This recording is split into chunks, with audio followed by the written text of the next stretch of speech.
বাংলাদেশে ভারতের নতুন হাইকমিশনার দীনেশ ত্রিবেদী, উনি আগে রেলমন্ত্রী ছিলেন। এটা নিয়ে একটা নিউজ দেওয়া, ভারতের প্রাক্তন রেলমন্ত্রী ও বিজেপি নেতা দীনেশ ত্রিবেদী বাংলাদেশে ভারতের নতুন হাইকমিশনার হিসেবে নিয়োগ করা হলো। সোমবার ভারতের পররাষ্ট্র মন্ত্রণালয় এক সংবাদ বিজ্ঞপ্তিতে এই তথ্য জানিয়েছেন। এটা আগেই আমরা জানতাম, তারপরে মানে আনুষ্ঠানিকভাবে সরকার থেকে জানানো হলো। এটা নিয়ে একটু কথা বলি। এটা হচ্ছে যে এতদিন মানে সচিব পর্যায়ের যারা ছিল তাদেরকেই নিয়োগ দেওয়া হতো। এই দীর্ঘ দিন পর, এর আগে হয়েছে কিনা জানা নেই, আমার জানা মতে এতদিন তাই ছিল। এই প্রথম ওনাকে দিল, ওনাকে একজন রাজনীতিবিদকে এই হাইকমিশনার হিসেবে নিয়োগ দিয়েছে বাংলাদেশে।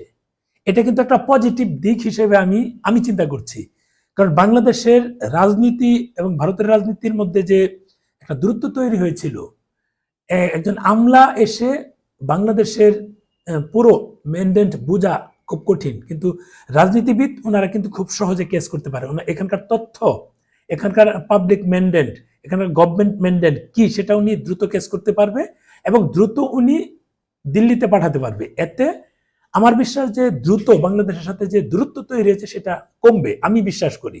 এখন অনেকেই আমার কথার সাথে দ্বিমত থাকতে পারে, সেটা ডিফারেন্ট হিসাব, কিন্তু আমি মনে করছি এটা একজন রাজনীতিবিদ বাংলাদেশে দিয়ে বর্তমান যে বিজেপি সরকার আছে সেটা মানে একটা দূরদর্শিতার প্রমাণ দিয়েছে আমার মতে।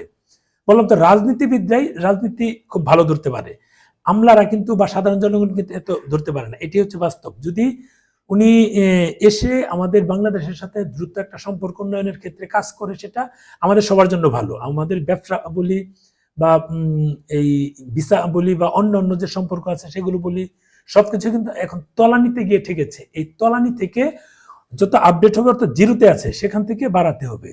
জিরোতে বলতে কোনো ট্যুরিস্ট ভিসা নাই, মেডিকেল ভিসা সীমিত পরিসরে, বিজনেস সীমিত পরিসরে, ডাবল এন্ট্রি একেবারেই নাই বললেই চলে। আমাদের যেখানে দৈনিক অন্তত 5,000 দরকার, সেখানে আমরা 50-60টা পাই, সেটা দিয়ে তো আসলে হয় না।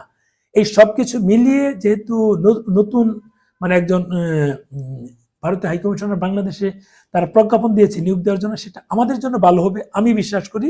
অনেকেই বলতে পারে যে এটা ঠিক হয়নি বা যাই হোক, এটা ভালো হলো না মন্দ হলো, আপনাদের মন্তব্য জানাবেন, আমি আপনাদের কাছ থেকে মন্তব্য প্রত্যাশা করছি।